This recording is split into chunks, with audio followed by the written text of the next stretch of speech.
네, 반갑습니다. 오늘 학교폭력 발생 시 절차 안내라는 주제를 가지고 보호자 여러분들께 연수를 진행하게 된 마포중학교의 인성교육부를 담당하고 있는 교사 안민호입니다. 오늘 이 연수는 원래 학교에서 이제 학기당 1시간씩 보호자분들을 대상으로 학교폭력 연수를 진행하게 되어 있기도 하고요. 또 동시에 학교폭력 발생했을 때 절차를 보호자분들께서 알고 계시면은 이제 자녀가 학교 생활을 이제 하게끔 하는데 좀 불안함이 덜 하시지 않을까 하는 의도 하나와, 두 번째로는 실제 우리 아이들에게 학교폭력 사안이 만약에 발생했을 때 내가 가해 관련 학생의 보호자든 또는 피해 관련 학생의 보호자든 내가 어떻게 대처하는 것이 좀 현명한 대처일 수 있는지를 조언 드리고자 이 연수를 이제 준비하게 됐습니다. 자, 연수의 순서는 다음과 같이 진행이 됩니다. 먼저 학교폭력이란 무엇인가에 대한 정의를 하나 해드릴 거고요. 두 번째로는 학교폭력 접수 과정과 이 과정에 있어서의 학교의 대응은 어떻게 되는지를 설명드릴 겁니다. 세 번째로 학교폭력이 교육청에 정식으로 접수되고 난 다음의 절차는 어떻게 되는지 말씀드릴 거고요. 끝으로는 학폭 사안이 발생했을 때 내가 보호자로서 어떻게 행동하는 것이 현명한 행동일 수 있는지에 대해서 저희가 학폭 사안을 여러 건 경험해 본 입장에서 드리는 조언으로 마무리 짓도록 하겠습니다. 자, 먼저 학교폭력이란 무엇인가? 사실 우리 아이들은 초등학교 때부터 이제 학교폭력에 관련된 여러 교육을 받았기 때문에 뭐가 학교폭력이라는 것에 대해서는 다들 잘 알고 있어요. 그렇지만 이제 이 보호자 세대는 아이들과는 좀 이제 시대적 차이가 있다 보니까 학교폭력에 대한 어떤 그 민감도가 조금은 부족한 게 사실입니다. 그러니까 무슨 말이냐면은 아이들이 느끼기엔 학교폭력이라 느낄 수 있는 거를 정작 보호자들은 이런 것도 학교폭력이란 말이야? 라고 조금 둔감하게 이제 느끼시는 경우가 많거든요. 특히나 내 아이가 이제 이게 약간 상대적인데 내 아이가 피해 관련 학생이다. 그러면은 이건 학교 폭력이야 라고 이제 강력히 얘기하시지만, 내 아이가 혹시 가해 관련 학생이 되면은 아니 뭐 이런 것도 학교 폭력이라고 해, 이렇게 이제 생각하시는 경우가 많거든요. 그래서 학교 폭력이라는 게 뭔지를 일단 정의를 먼저 다시 한번 드리고 가야 될 필요가 있다고 생각을 합니다. 자, 학교 폭력이 어떤 것들이 이제 해당이 되냐? 가장 기본적으로는 제일 중요한 게 학생을 대상으로거든요. 학생을 대상으로 신체적, 언어적, 정신적 이 폭력 행위를 모두 학교 폭력이라고 봅니다. 자, 이뿐만 아니라 장난을 가장해서 일어나는 일체 가혹 행위를 모두 학교 폭력이라고 하는데요. 사실 이 장난과 학교 폭력을 구분하기가 쉽진 않죠. 가해 관련 학생으로 인성교육부에 와가지고 이제 조사받는 아이들에게 너 왜 이런 행동을 했니? 라고 물어보면은 대다수의 아이들이 그냥 장난이었어요 라고 얘기를 합니다. 자, 그럼 이걸 장난으로 넘어갈 것이냐? 장난으로 넘어갈 수가 없죠. 장난과 장난이 아닌 학교 폭력과의 구분은 제일 간단합니다. 장난을 건 친구와 장난을 당한 친구가 모두 즐겁게 웃고 끝났으면 그건 장난이겠죠. 근데 장난을 건 친구는 너무 재밌었지만 장난을 당한 친구는 재밌지 않고 괴로웠다. 그럼 이건 장난이 아닌 학교 폭력이 되는 겁니다. 자, 세 번째로는 강요를 수반해서 발생하는 물질적, 금전적 거래 행위도 학교 폭력으로 보고 있습니다. 금전적인 갈취를 한 친구들을 불러서 조사해 보면은 너 이거 왜 돈 뺏었어? 라고 물어보면은 아이들이 이렇게 대답해요. 저 안 뺏었어요. 저 그냥 빌린 거예요. 그냥 갚으려고 했어요. 자, 그런데 언제 갚는지는 정해지지가 않아요.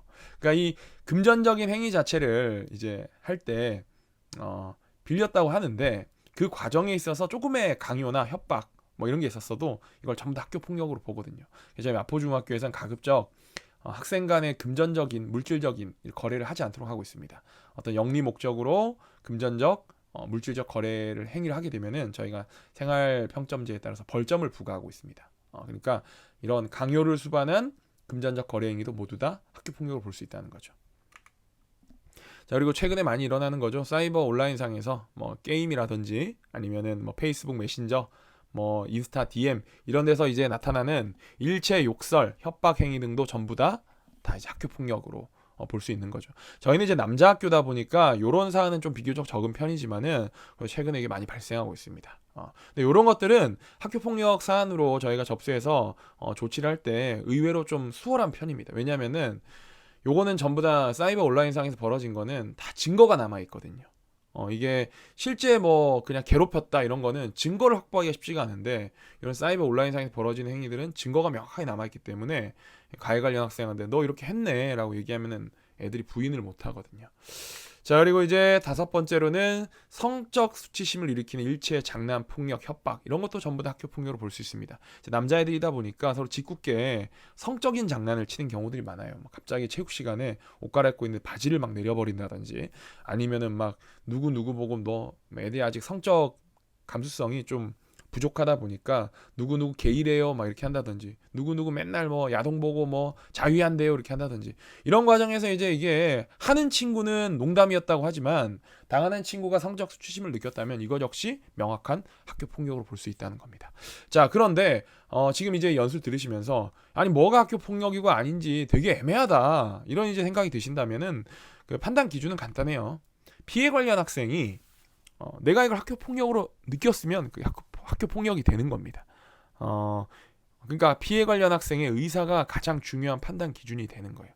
그러니까 더더욱 학생들이 조심해야 될 게 내가 가해 관련 학생으로 분류되지 않도록 학교 생활에 있어서 좀 신중함을 기할 필요가 있는 그런 시대가 된 거죠.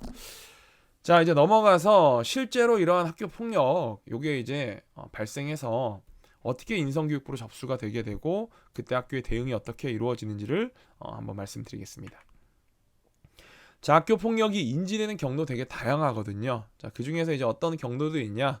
먼저 뭐 담임 교사랑 얘기를 하다가 학생이 담임 선생님한테 선생님 저 학교 폭력 당했어요라고 이제 얘기하는 경우가 있습니다. 이게 제일 많죠. 자, 그리고 학생이 인성교육부로 직접 신고하러 오는 경우가 있어요. 똘똘한 학생들이죠. 자기가 이제 뭔가 학교 폭력 당했다 해가지고 인성부로 오는데 이런 경우는 이제 뭐 저희가 상담을 진행해 보면은 대부분의 경우는 그냥 친구랑 갈등이 발생해서 화가 났는데 화난 김에 이제 그냥 학교 폭력을 신고하러 온 경우가 있습니다. 그러니까 뭐 이런 경우에는 잘 이제 상담해 주면은 오해를 풀고 갈등이 해소돼서 이제 내려가는 경우가 있어요. 자, 그리고 학생들이 매월 실시하는 온라인 설문조사 있거든요. 저희 학교가 익명으로 매월 한 번씩 구글을 통해서 온라인 설문조사를 합니다. 이때 이제 학교 폭력을 신고하는 경우가 있어요. 이거 이제 담임 선생님들이 각 반의 신고 내용을 갖다가 쭉 검토해 보시고 학생을 불러서 이제 상담을 진행하고 학교 폭력 여부를 판단하십니다. 자, 그리고 네 번째로는 학생이 저 인성교육부에 있는 익명 신고함이 있어요. 그 뻐꾸기 집처럼 생긴 신고함에 이제 종이를 써서 직접 신고하는 경우가 있습니다. 저희가 이걸 뭐 이게 수시로 열어보거든요. 열어봐가지고 거기 투서가 있으면 이제 거기 있는 내용을 접수해서 저희가 실제 이제 사안을 조사해 보게 됩니다. 자, 그리고 이제 그 외에 상담 선생님께서 저희 학교에 이제 위클래스에 전문 상담 선생님이 계시거든요. 전문 상담 선생님께서 하시는 뭐 스크리닝 검사라든지 그러니까 걸르는 검사죠. 또는 이게 학폭이 발생했는지 아닌지를 걸르는 검사 또는 이제 좀 깊은 상담 활동 과정에서 학생이 자신의 학폭 사항을 얘기하는 경우가 있습니다. 그렇게 인지해서 저희가 조사를 하는 경우도 있고요. 그리고 정의감이 투철한 학생도 있어요. 요새 애들이 그 초등학교 때부터 교육을 잘 받아서 민주시민성이 대단히 발달해 있거든요. 그래가지고 이제 뭔가 자기 반에 어떤 부당한 사안이 발생하면은 이걸 바로 그냥 인성부로 신고하는 경우가 있습니다. 그래서 목격자가 대리로 신고하는 경우, 이런 경우에도 저희가 이제 사안을 조사해 보게 되는 거죠. 그리고 이제 뭐 끝으로는 학생의 보호자분이 직접 신고하시는 경우가 있어요. 이제 학교가 미처 알지 못했는데, 그러니까 애가 얘기를 학교에서 이제 못하고 집에 가서 이제 엄마한테 얘기하는 거예요. 그 엄마한테라도 얘기하면 되게 다행인 거죠. 얘기해서 이제 보호자분이 학교로 우리 애가 이러이러한 학교 폭력을 당했다고 합니다라고 이제 신고하시는 경우가 있고, 아니면은 뭐 지역 사회에 이제 주민이 신고하시는 경우도 있어요. 뭐 저는 뭐 선량한 시민인데 여기 어디 놀이터에서 지금 학생들이 뭐 학교 폭력을 당하고 있는데 내가 그 학교 졸업해서 보니까 마포중학교 교복이더라. 뭐 이렇게 이제 신고해 주시는 경우도 있습니다. 자, 이렇게 다양한 경로를 통해서 이제 학교 폭력 사안이 이제 신고가 되게 되면은 저희가 모든 사안을 다 학교 폭력으로 다루진 않거든요. 왜냐면은 이런 사안의 신고가 하루에도 몇 건이나 있어요. 이런 걸 다 학교 폭력으로 저희가 보지 않고 저희가 나름대로 상담과 조사를 해가지고 진짜 이제 학교 폭력으로 판단되는. 물론 이제 저희가 항상 물어보는 게 있어요. 그 피해 관련 학생에게 너 이거를 정식으로 학교 폭력으로 접수해서 학교가 절차대로 일을 처리하기를 바라니? 아니면은 그 친구 너를 괴롭혔다고 하는 친구가 다시 이런 재발을 하지 않도록 하고 그 친구한테 사과를 정식으로 받으면은 그걸로 좋겠니? 라고 물어봤을 때 피해 관련 학생이 저는 그냥 사과 받고 그냥 다시 이런 일이 없었으면 좋겠습니다 라고 하면은 그대로 그냥 저희가 조치를 해주고요. 그게 아니고 이 학생이 저는 이게 학교폭력 사안으로 정식으로 접수되기를 원합니다 하면 저희가 그 학생의 의견을 절대 무시하지 않고, 왜냐면 피해 관련 학생의 의사가 가장 중요한 거기 때문에 저희가 정식으로 학교폭력을 접수해서 교육청에 보고하고 조치를 취하게 됩니다. 자, 그러면 학교폭력이 인지가 되게 되면 학교의 대응이 어떠하냐? 담임선생님이 먼저 인지한 경우에 뭐 이게 뭐 시대가 변했다고 하지만 처리하시는 방식은 크게 달라지지 않았어요. 보호자분들께서 학교를 다니실 때도 마찬가지겠지만 담임교사가 이걸 학폭 사안을 인지했다 해가지고 바로 뭐 비상 하면서 인성부에 막 신고하고 막 교육청에 당장 보고해야 됩니다 막 이렇게 하시지 않거든요. 이제 담임선생님이 딱 되게 침착하게 이제 피해 관련 학생과 가해 관련 학생 불러서 각각 조사를 해보십니다. 조사해 보시고 이게 단순한 갈등인지 아니면 이게 진짜 학교 폭력인지를 이제 판별하시는 거죠. 자, 그래서 이게 뭐 단순 갈등이면은 담임선생님께서 이제 다 잘 이제 마무리하셔서 이제 해피엔딩으로 끝나게 되는데, 이거 조사해 보니까 금전적인 갈취가 있었고 괴롭힘이 분명히 있었고, 그리고 피해 관련 학생이 분명히 이거 하지 말라고 제발 부탁을 했는데 불구하고 가해 관련 학생이 지속적으로 이걸 폭력을 행위를 하거나 괴롭힘을 했다. 그럼 이제 이거는 학교 폭력 사안이 명확한 거잖아요. 그럼 이제 보호자분한테 이제 담임 선생님께서 연락을 하십니다. 이러이러한 사안이 발생해가지고 조사를 해보니까 내가 볼 때 학교 폭력이 맞는 것 같다. 근데 이때 이제 보호자분들의 또 얘기가 또 다르셔요. 어떤 보호자분은 선생님 그런 일이 있다니 너무 속상하네요. 당장 인성교육부로 얘기하셔가지고 이거 정식 학폭사안으로 진행해 주세요 라고 하시는 분도 계시지만, 또 반면에 그렇게 했다 괜히 일만 커지고 우리의 괜히 학교에서 또 괜히 친구들 사이에서 애매해지고 그런 거 아닐까요? 그냥 담임선생님 선에서 잘 그 괴롭혔다는 애들 불러다가 재발 방지만 좀 약속 받아주시고 좀 그런 일 잘 안 일어나게끔만 좀 조치해 주십시오, 이렇게 하시는 경우도 있어요. 그래서 이게 이제 뭐 보호자분의 또 생각이 중요한 거잖아요. 무조건 뭐 담임 교사가 인지했다고 비상 이렇게만 또 하면은 또 보호자분들이 아니 이게 뭐 학폭 사안으로 나는 보지도 않는데 왜 우리의 곤란하게 자꾸 일을 크게 만드시냐, 또 이렇게 또 하시는 경우도 있을 수 있기 때문에 보호자분의 의견을 꼭 구합니다. 상황 설명드리고 어떻게 해드릴까요 보호자분, 이렇게 하면은 이제 어떻게 보호자분께서 말씀하시겠죠. 자, 그래서 이제 학생과 보호자가 이거 학교 폭력으로 정식으로 접수하기를 원하시면은 담임선생님께서는 이제 정리된 사안을 저 인성교육부로 이제 보내주십니다. 자, 그런데 이제 뭐 담임 선생님을 통해서 접수된 게 아니고 이제 인성부로 직접 이제 신고가 된 경우, 익명의 투서함에다가 신고를 했다든지 아니면은 직접 인성교육부로 신고를 하러 왔다든지 이런 경우, 즉 인성부가 먼저 이제 인지를 하게 된 경우에는 어떻게 이제 처리가 되냐? 일단 저희가 이제 그 조사를 해봐야겠죠. 인성부에서 이제 조사를 하는데 조사해 보면은 많은 경우에 이제 학폭 사안이 아닌 경우가 많아요. 뭐 선생님 뭐 누가 매점에서 제 과자를 한 조각 그냥 뺏어 먹었어요, 뭐 이런 거 있거든요. 몇 번 먹었니? 하니까 오늘 점심 때 뭐 뺏어 먹었어요. 막 그러면은 아이고 그러냐? 그래 그러면은 저기 선생님이 이건 뭐 학폭 사안으로 접수하기는 좀 애매하고 그 친구가 너 뺏어 먹은 거 정말 잘못된 행위니까 선생님이 그 친구 불러다가 잘 얘기하고 그리고 너 거 다시는 못 뺏어 먹게 해주고 너한테 사과하라고 내가 얘기해줄게.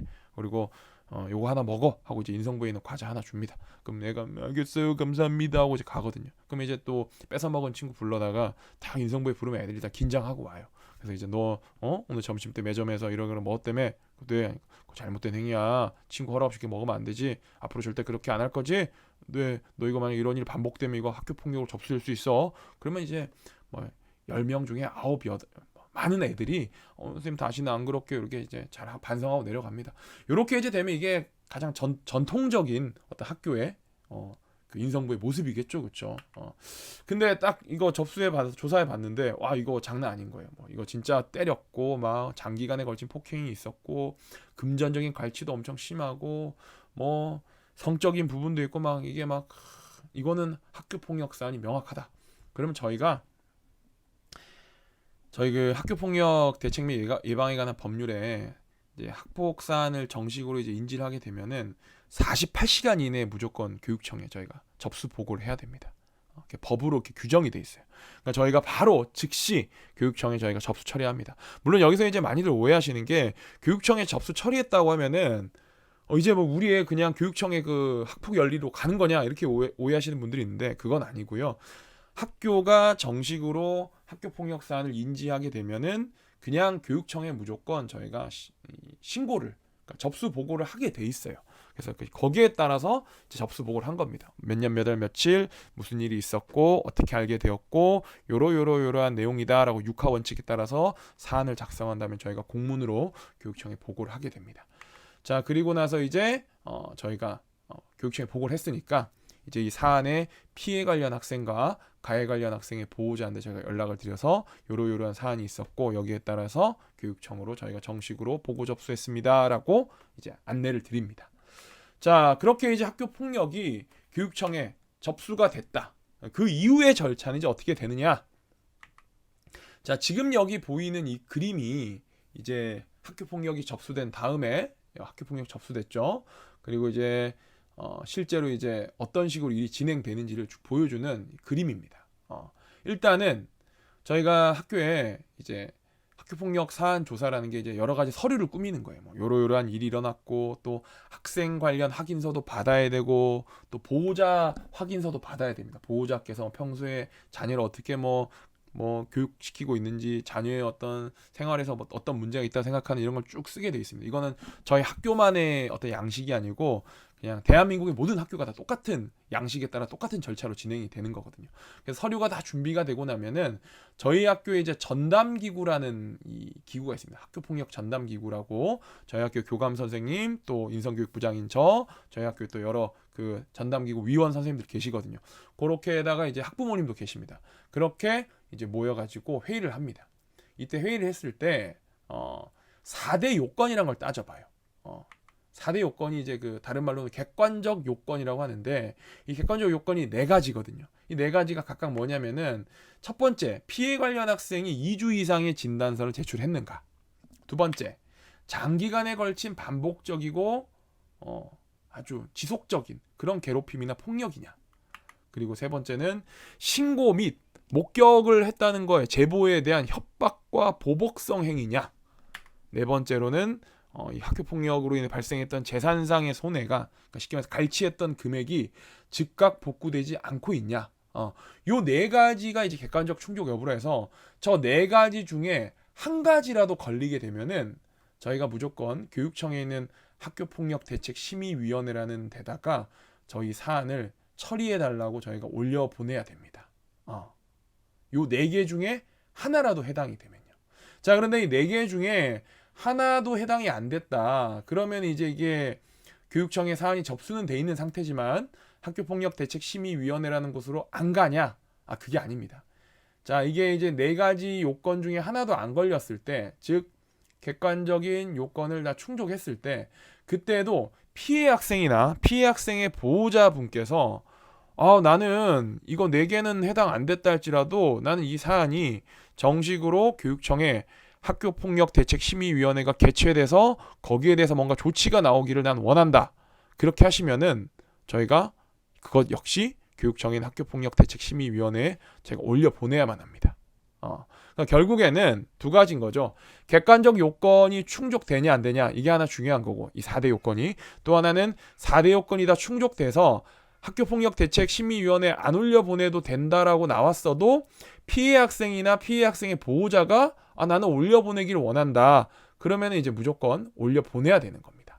자, 그런데 이 과정에서 저희 이제 학교가 피해 학생 및 이 피해 학생의 이 보호자분에게 저희가 연락을 드려가지고 어머님, 요 사안 같은 경우에 저희가 보니까 요 4대 요건에는 들어가지 않고 저희가 볼 때는 저희 학교에서 지금 보니 가해 학생도 충분히 많이 지금 반성을 하고 있는 것 같고 지금 가해 학생의 보호자분도 직접적으로 만나셔가지고 사과를 드리고 용서를 구할 그런 용의가 있으신 것 같습니다.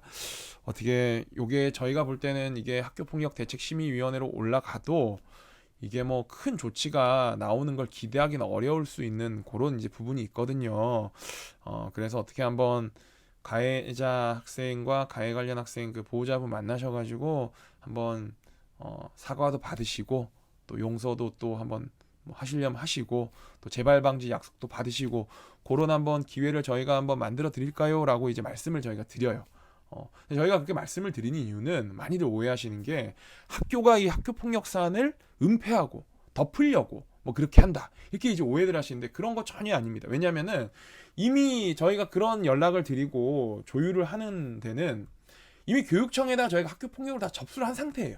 단지 이제 저희는 이 학교폭력대책심의위원회로 가게 되면은 이게 결국에는 좋게 안 끝나거든요. 막 어떻게 보면 저희 경험으로 보면은 이게 아이들끼리 학교폭력이라는 게 진짜 명확하게 가해자와 피해자가 딱 구분되는 경우가 없는 경우가 많아요.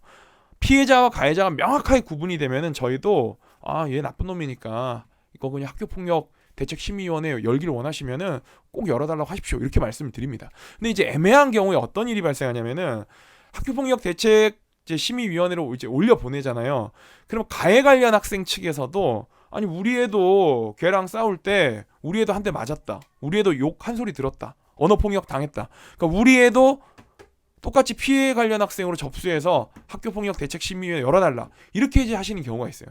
그럼 그렇게 되면 이게 애 둘이 올라가가지고 둘 다 이제 피해자이자 가해자인 경우가 돼서 둘 다 뭔가 조치 처분이 내려와서 둘 다 생기부에 뭔가 기재가 돼야 되는 그런 이제 안타까운 상황들을 저희가 많이 봤거든요. 그래서 저희는 가급적이면은 덮으려고 하는 게 아니고 이 교육청인 학교폭력대책심의위원회로 올려보내기보다는 이제 가해가 좀 더 많은 학생과 피해가 좀 더 많은 학생 간에 서로 잘 조율하고 재발 방지 약속하고 보호자분들끼리 서로 사과하고 사과 받아주시고 화해해서 학교장 자체 종결로 이제 끝내려고 요 방향이 저희가 보니까 교육적으로 가장 좋은 방향이었기 때문에 그걸 조율하고 권장드리는 거지 절대로 학교가 뭔가를 은폐하거나 덮으려고 하는 그런 건 아닌 점을 꼭 좀 알아주셨으면 좋겠습니다. 자, 그러면 이제 이 피해 학생과 피해 학생의 보호자께서 나는 우리 애가 학교폭력 대책자치위원회 심의위원회로 올라가는 거가 꼭 됐으면 좋겠다. 꼭 교육청 차원에서 이거를 심의위원회 열어줬으면 좋겠다 하면 이제 그렇게 저희가 올려 보내드리는 거고 보호자분께서 아닙니다. 그냥 뭐 학교장 자체 해결로 해주세요 하면은 저희가 학교장 자체 해결로 처리를 하기도 합니다. 그러니까 사실상 피해 학생 및 피해 학생의 보호자의 의사가 가장 중요합니다. 자, 이제 이렇게 학교폭력 이제 대책심의위원회로 회부 전에 저희 학교가 이제 최대한 원만하게 잘 이제 해결이 되기를 위해서 저희가 이제 해드리는 몇 가지 노력들이 있습니다. 일단은 피해 학생이 불안하지 않게끔 저희가 피해 관련 학생과 가해 관련 학생을 3일간 분리 조치를 해드릴 수가 있어요. 그래서 이제 가해 관련 학생을 같은 반이면은 이제 뭐 도서관으로 가서 이제 거기서 자율학습을 하게 한다든지 그런 식으로 해가지고 피해 학생이 어떤 불안감을 느끼지 않게끔 3일간 분리 조치를 법적으로 할 수 있게 돼 있거든요. 그래서 그걸 저희가 해드릴 수도 있고 또 아까 좀 전에 앞서 말씀드린 것처럼 이게 이제 교육청에 있는 학교폭력대책심의위원회로 이제 올라가지 않고 학교 자체에서 원만하게 잘 해결될 수 있게끔 피해 관련 학생과 가해 관련 학생의 보호자 간의 만남도 저희가 주선해 드릴 수 있고 또 그 자리에서 사과 및 재발 방지 약속도 저희가 조율해 드릴 수가 있습니다. 올해도 제가 한 건 발생했던 사안을 이렇게 이제 잘 마무리해 가지고 원만하게 잘 이제 얘기가 해결이 됐던 적도 한 번 있습니다. 자, 그런데 학교가 못 해드리는 게 있어요. 어떤 게 있냐면은 뭐 이제 가끔 그 보호자분들께서 내가 학교폭력 대책심의위원회로는 그래 내가 안 갈게 안 갈 거지만 대신에 우리 애가 다시 이런 일 당하면 안 되니까 학교가 재발 방지 각서를 써달라. 재발 시에는 학교가 모든 미인 형사상 책임을 지겠다라는 그런 이제 각서를 써달라 뭐 이런 게 있는데 이런 각서는 저희가 써드릴 수도 없고 쓴다고 해서 이게 또 의미도 없습니다. 자, 그 다음에 가해 관련 학생에 대한 징계 조치 이제 뭐 학교 폭력 대책심의위원회로 올려 보내지는 않겠지만 그 우리의 괴롭힌 애 걔에 대해서 등교 정지 뭐 옛날식으로 정학을 내려주시던지 사회봉사 이런 것들 내려주세요. 이렇게 징계 조치를 요구하시는 경우도 있는데 요것도 저희가 해드릴 수가 없습니다. 왜냐면은 요런 조치를 원하시면은 학교폭력대책심의위원회로 올려 보내셔야 돼요. 이러한 조치들은 학교폭력대책심의위원회를 통해서만 내려올 수 있는 조치들이지 저희 학교에서 마음대로 이걸 내릴 수가 없게 지금 제도가 돼 있습니다. 자, 그리고 또 뭐 가해 관련 학생 걔 나쁜 애니까 걔에 대해서 이 내용을 생활기록부에 그 가해 행위했다, 우리의 괴롭혔다라는 걸 써줘요. 이렇게 이제 요구하시는 경우도 있는데, 그러면 내가 학교폭력대책심의위원회 안 올려보낼게. 이렇게 이제 요구하시는 경우도 있는데, 요것 역시 저희가 들어드릴 수가 없습니다. 가해 관련 학생의 가해 관련 행위를 학교폭력으로 이제 생활기록부에 기재하는 것 역시 학교가 마음대로 할 수 있는 게 아니고, 요것도 교육청의 학교폭력대책심의위원회에 올라가서 조치 사항으로 내려온 것만 저희가 생활기록부에 가해 행위로서 저희가 쓸 수 있게 돼 있습니다. 법으로 그렇게 돼 있거든요. 그래서 요런 지금 노란색으로 돼 있는 부분들은 학교가 해드릴 수가 없는 부분들입니다. 그러니까 이러한 것들을 원하신다면, 특히 여기에 있는 뭐 징계 조치라든지 아니면 생활기록부 기재 조치 이런 걸 원하시면은, 그때는 이제 어쩔 수 없이 학교폭력대책심의위원회 교육청에 있는 거기로 이제 올려 보내달라고 요청을 하시는 것 말고는 사실 방법이 없습니다.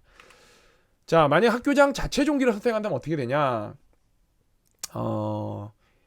학교장 자체 종결, 즉 교육청으로 학폭 심의를 올려 보내지 않으시고 그냥 학교에서 자체 종결해 주세요.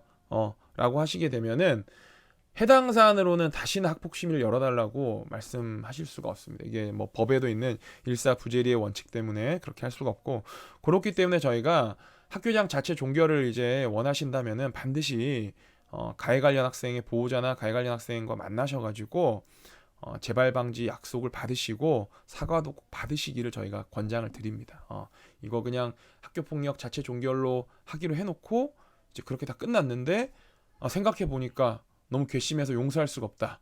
그래서 다시 학교폭력대책심의위원회로 다시 보내달라. 요렇게는 이제 못하게끔 제도로 돼 있거든요.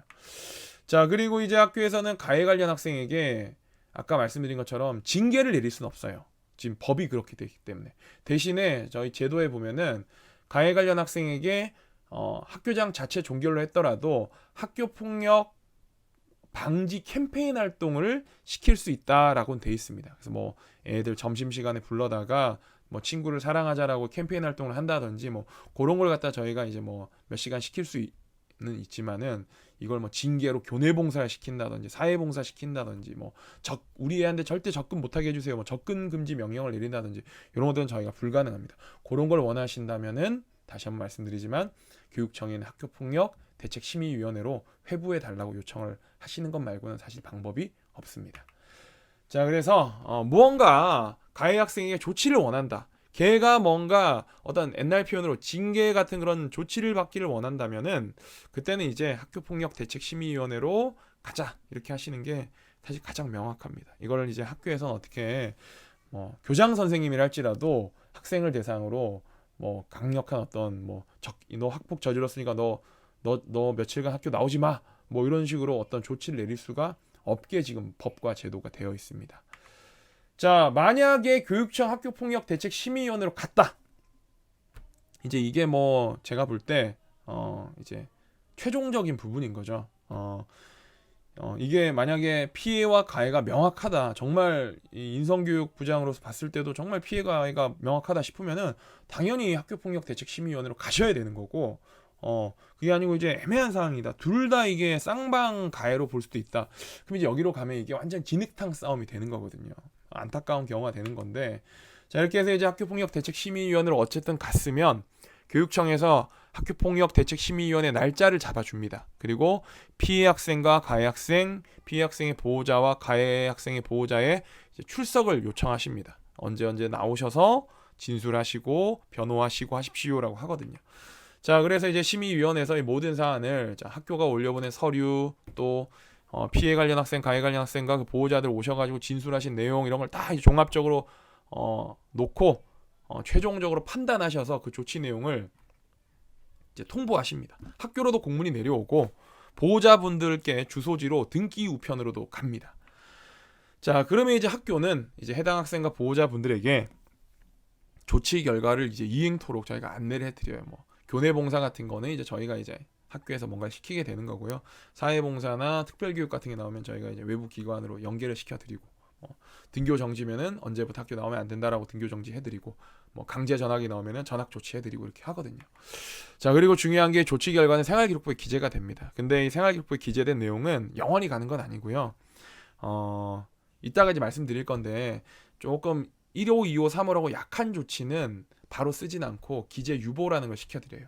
다른 사안이 추가로 발생하기 전까지는 생기부에 기재 안 하고 이제 그냥 미뤄두는 거죠. 마치 이게 성인의 어떤 판결로 치면 집행유예 같은 거죠. 그리고 이제 뭐 4호, 5호, 6호, 7호, 8호도 기재를 바로 하지만 뭐 졸업과 동시에 심의를 해서 지워드리는 경우도 있고, 또 전학 같은 경우에는 졸업하고 2년이 지나면은 또 삭제해드리고 뭐 그런 것들이 있거든요. 중요한 건 어쨌든 아이들이 고등학교 입학 전형을 진행할 때까지는 받은 조치 결과가 다 생활기록 기재가 돼 있어요. 그러니까 고입에 영향을 미칠 수밖에 없겠죠. 뭐 자녀가 영재고를 썼는데 영재고에 이제 생기부 냈는데 거기에 뭐 학교폭력 대책 및 예방에 관한 법률 17조 몇 항에 따라서 뭐 등교 정지 뭐 10일을 받았다. 되게 센 거거든요. 그런 거 있으면은 당연히 입시에 안 좋은 영향을 미칠 수밖에 없겠죠. 그러니까 아이들이 가급적이면 진짜 가해 관련 학생으로 가해자로 되지 않도록 집에서 정말 많은 학교도 교육을 하고 있지만 집에서도 항상 아이들한테 잘 얘기를 해주실 필요가 있을 거라고 봅니다. 자, 그리고 이제 해당 조치 결과에 대해서 간혹 불복하시는 보호자분들도 계시거든요. 그러면 이제 뭐 행정 심판이나 소송 등을 제기할 수가 있는데, 이때 이제 행정 심판이나 소송의 주체는 학교가 아니고 교육청이 됩니다. 왜냐하면 이 조치를 내리는 주체가 학교가 아니고 이제 교육청이기 때문에 교육청을 대상으로 불복하시는 행정 심판이나 행정 소송 등을 제기하실 수도 있습니다. 뭐 저는 뭐 그렇게 하시는 보호자분은 보지는 못했는데요. 뭐 요새 신문이나 언론 보고 또 특정 지역들 보면은 뭐 그런 식으로 이제 변호사 선임해가지고 막 불복하고 이런 경우들이 이제 뭐 많다고 하더라고요. 뭐 개인적으로는 정말 억울하면 그렇게 해야겠지만은 우리 아이가 가해 관련 학생으로 잘못했는데 불구하고 거기 나온 조치에 불복한다. 뭐 그런 과정을 이제 본다면은 자녀가 또 교육적으로 이게 잘못된 인식을 자녀한테 심어줄 수 있지 않을까. 뭐 그런 또 염려도 되긴 합니다. 뭐 그거는 이제 어쨌든 보호자분께서 알아서 판단하실 부분이고 학교가 관여할 수 있는 부분은 아니기 때문에 뭐 행정 심판이나 행정 소송이 가능하다는 것만 제가 말씀을 드리겠습니다. 자, 그럼 학교폭력대책심의위원회에서 내리는 조치에는 어떤 종류가 있냐? 이제 이게 1호부터 9호까지 있어요. 근데 이제 9호는 퇴학인데 중학교는 이제 의무교육기관이기 때문에 퇴학이 불가능하거든요. 그래서 중학교는 9호가 없고 8호까지 있습니다. 그래서 1호가 피해자 서면 사과가 있습니다. 피해자한테 사과 반성문 쓰게 하는 거죠. 근데 그렇기 때문에 간혹 이제 학교폭력 대책 심의위원회 열기 전에 사과문을 받으면은 학교폭력 대책 심의위원회로는 가지 않겠다라고 얘기하시는 보호자분들도 계세요. 근데 이 서면 사과문이란 걸 또 저희가 강제로 쓰라고 할 수는 없어요. 뭐 가해 관련 측에서 제가 쓰겠습니다라고 하면은 그러면 이제 알아 쓰는 거지만은 야 이거 너 써. 이거 써야 돼. 이렇게는 저희가 못 해드려요. 왜냐하면은 이 서면 사과문 자체도 학교폭력대책심의위원회 조치로만 할 수 있는, 강제할 수 있는 거기 때문에 이게 내려지지 않은 상태에서 학교가 이거를 강제할 수가 없습니다. 저는 개인적으로 되게 이게 이상하다고 생각은 하지만 어쨌든 지금 법과 제도가 그렇게 돼 있습니다. 자, 2호는 이제 보복 및 접촉 금지거든요. 이게 이제 걸리게 되면 보통 졸업식까지 접촉 금지가 되는 건데, 그러면 이제 뭐 제가 애들한테 이렇게 얘기를 해요. 너가 만약에 접촉 금지로 나오게 되면은 너는 피해 학생에게 졸업할 때까지 너가 매점에 갔는데 피해 학생이 매점에 있다. 그럼 넌 매점에 들어갈 수가 없고 걔가 불안감 느끼면 안 되니까 넌 딴 데로 가야 되는 거야. 이렇게 이해를 시키거든요. 그게 이제 접촉 금지입니다. 3호가 이제 학교의 교내 봉사고요. 학교에서 적당한 뭐 청소 활동이나 이런 것도 시키겠죠. 4호가 사회 봉사입니다. 사회 봉사는 사회에 있는 이제 기관으로 연계를 시켜가지고 거기 가서 몇 시간씩 봉사를 이제 하고 오는 거죠. 5호가 특별교육이고요. 특별교육 같은 경우도 저희가 이제 외부 기관과 연계를 시켜가지고 특별교육을 시켜드립니다. 6호는 출석 정지입니다. 이제 보호자분들께서 학교를 다니던 시절로 이해를 하자면 정학 조치가 되겠죠. 뭐 출석 정지 10일이다. 10일간 학교를 못 나오는 건데, 아니 이게 조치입니까? 이게 무슨 징계예요? 이렇게 생각하실 수 있는데, 중요한 게 출석 정지 기간은 미인정 결석으로 처리가 됩니다. 그러니까 옛날식 표현을 하면 무단결석 처리가 되는 거죠. 그래서 요게 이제 당하게 되면은 내신 성적에서 엄청난 감점이 발생하게 되기 때문에 이게 상당히 강한 조치입니다. 이게. 자, 그다음에 7호가 학급 교체예요. 이제 피해 학생이 불안해가지고 이 학급에서는 같이 생활할 수가 없다. 그런 게 이제 인정이 되면은 학급을 이제 가해 학생의 학급을 다른 학급으로 이제 교체를 하는 조치죠. 마지막으로 이제 8호가 전학 조치거든요. 전학 조치가 내려오게 되면은 조치가 이제 시행된 날짜가 있어요. 그 날짜로부터 14일 이내에 저희 이제 학교가 교육청에다가 전학 배정 요청서를 올려야 됩니다. 올리게 되면은 교육청에서 이제 전학 학교를 이제 물색을 해가지고 이제 전학을 보내게 되는데, 이 과정에서 뭐 가해 관련 학생 보호자분께서 우리 애는 어디 학교로 보내주세요 뭐 이런 이제 요청은 반영이 되지 않습니다. 교육청이 그냥 알아서 이제 주소지를 기준으로 해가지고 통학이 가능한 범위 내에서 알아서 강제 전학을 시키게 됩니다. 자, 그리고 보호자분의 그 부가 조치도 있습니다. 특별교육이라고. 보통 이제 자녀에게 특별교육이 내려올 때 보호자분도 같이 특별교육이 내려오거든요. 근데 이제 보호자분 특별교육 같은 경우에는 보호자분께서 직접 특별교육 기관에 의뢰를 하셔가지고 날짜를 잡으셔서 가서 교육을 들으셔야 되고, 3개월 이내에 이 조치를 이행하지 않으시면은 300만 원의 과태료가 부과가 된다고 합니다. 서울시 교육청에서 이제 과태료를 부과를 한다고 그러고요. 가끔은 이제 조치 없음이 나오기도 합니다. 작년에 저희 학교에서 이제 학교폭력대책심의위원회로 이제 올린 건 중에서 학교폭력대책심의위원회가 아무런 조치를 내리지 않은 경우도 있어요. 조치 없음이라고 적혀 나오거든요. 그러니까 이거는 학교폭력 사안으로 볼 수 없다라고 이제 조치를 하는 거죠. 뭐 이제 저희는 이제 올려 보낼 때부터 야, 요거는 학교폭력 사안으로는 안 될 것 같은데라고 했지만, 이제 이게 아까 말씀드렸던 갈등이 쌓이다가 이제 보호자분들, 애들 싸움이 어른 싸움이 돼버려가지고 보호자분들끼리 조율이 안 되다 보니까 결국 학폭으로 갑시다 이렇게 돼가지고 갔는데, 그냥 이제 두 집이 다 이제 서로를 가해자로 또 이제 접수를 했거든요. 그렇게 됐을 때 이제 뭐 결국에 교육청 갔더니 이게 무슨 학교 폭력이냐, 그래서 이제 조치가 없다, 조치 없음이 나왔습니다. 조치 없음이 나오면 이제 애들만 괜히 피곤해진 거죠. 피곤해졌고 이제 뭐 조치는 아무것도 나오지 않은 거고, 그런 식으로 끝나는 게 있기 때문에, 그래서 저희가 이 학교폭력대책심의위원회로 가기 전에 최대한 보호자분들을 잘 조율해 드리려고 하는 겁니다. 덮으려고 하는 게 아니고요. 자, 그래서 마지막으로 이제 인성부에서 드리는 조언, 제가 조언을 이제 몇 가지 드릴 건데요. 조언을 드리기 전에 영상을 하나 보여드리겠습니다. 영상을 한번 보시면은 제가 이제 보호자분들께 드리고자 하는 조언이 뭔지를 아마 쉽게 이해하실 수가 있을 것 같습니다. 이 영상 한번 보시죠.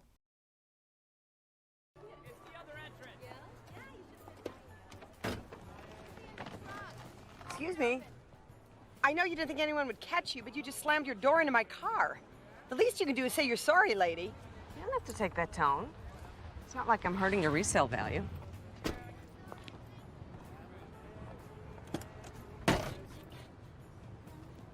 I'm sorry. See? Like that.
자, 이 영상을 이제 보시면 제가 드리고자 하는 이제 이 말씀의 의도가 뭔지 아마 이제 보호자분들께서 다 이해를 하셨을 것 같습니다. 학폭 사안도 이와 동일합니다. 처음에 이제 영상에서 문콕을 했을 때 문콕하신 분이 바로 사과했으면은 이게 아주 큰일로 이렇게 차가 지금 뭐 반파되는 이런 상황으로 이제 번지지 않았겠죠. 근데 처음에 이제 뭐 피해 관련 학생 쪽에서는 이제 분노가 차오르시고, 가해 관련 학생 쪽에서는 우리 애가 이걸로 뭔가 엄청난 징계를 받지 않을까라는 불안감에 방어적으로 나오시면서, 그러면서 이제 서로가 이제 조율이 잘 되지 않고 큰 갈등으로 이제 비화가 되는 경우를 제가 많이 봤거든요. 자, 그래서 인성부에서 드리는 조언은, 일단은 보호자분들은 흥분하시면 안 됩니다. 저희가 이런 사안이 발생했다라고 이제 연락을 드리면은 흥분을 많이 하세요. 그렇죠. 지금 뭐 애들이 하나 아니면 둘이는 귀한 시대인데, 저도 이제 제가 자녀가 둘이 있는데, 저희 애가 이제 큰 애가 지금 초등학생인데 만약 초등학교에서 학폭을 당했다, 연락이 담임선생님한테 왔다 그러면은 저도 되게 놀랄 것 같아요. 그렇지만은 흥분해서 뭔가 일이 잘 되는 경우를 제가 못 봤습니다. 그래서 최대한 우린 다 어른이고 성인이니까 일단은 감정을 가라앉히고 차분해진 상태에서 무슨 일일까요?라고 이제 물어보시면서 사안을 이제 이해를 하시면 되겠죠. 자, 그리고 학교를 믿어주셔야 됩니다. 학교가 절대로 사안을 뭐 은폐하거나 뭉개려고 하는 의도가 없습니다. 어차피 사안을 다 이제 정식으로 저희가 인지를 하면은 교육청이 일단 다 보고는 한 거예요. 보고는 다 했기 때문에 교육청이 다 알고 있고, 저희는 이제 이걸 갖다가 가급적이면 학교폭력대책심의위원회로 가지 않게끔 잘 원만하게 끝나게끔 해드리려고 조율을 해드리는 거지, 절대로 이걸 뭐 은폐하거나 뭉개려고 하는 그런 의도는 없습니다. 가끔 이제 뭐 말씀드리다 보면은 선생님 지금 누구 편 드시는 거예요? 이렇게 하시는데 저는 편이 없습니다. 뭐 굳이 편을 따지자면은 우리 학교 학생들 편이겠죠. 가해 관련 학생도 제 제자들이고 피해 관련 학생도 제 제자들이니까 뭐 심정적으로 따지자면은 당연히 이제 피해를 많이 본 측에 제가 더 감정적으로 가겠지만은, 저는 어쨌든 이 사안을 객관적으로 처리해야 되는 업무를 제가 맡고 있는 사람이기 때문에 제가 뭐 누구 편을 들고 그런 건 없습니다. 그냥 최대한 일이 잘 조율되게끔 제가 매끄럽게 기름을 쳐드린 입장이지, 절대로 누구 편을 든다든지 뭐 그런 오해는 하지 않으셨으면 좋겠습니다.